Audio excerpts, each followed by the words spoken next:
কোথায়? ভার্সিটি শেষ হয়েছে আমার। আমি তো বাসায়। কি হয়েছে? কিছু না, তাড়াতাড়ি চলে এসো। কি হয়েছে? এত জরুরি তলব কিসের? এগুলো কি?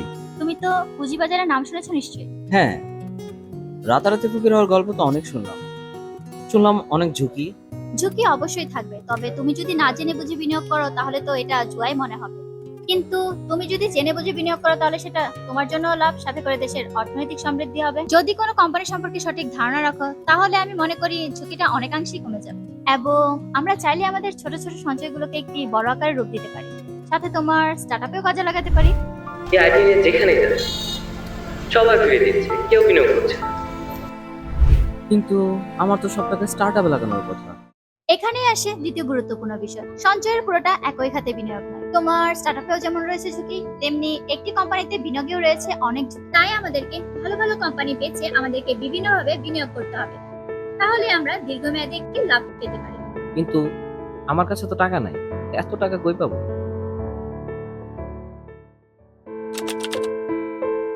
নুভা, হঠাৎ 3-4টা বিনিয়োগ কেমন যেন কমে যাচ্ছে। বাজারটা আজ বেশ মন্দা নোভা।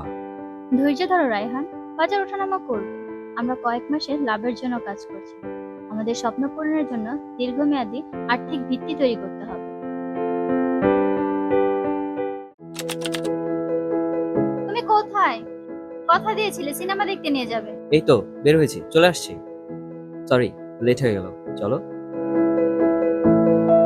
নুভা, তুমিই ঠিক ছিলে। হ্যাঁ, পুঁজিবাজারে সচেতনতা বাড়াতে আর্থিক জ্ঞান, এটাই আমাদের ভবিষ্যৎ করেছে, সাথে অনেক নতুন উদ্যোক্তার জন্য পথ খুলে দিয়েছে।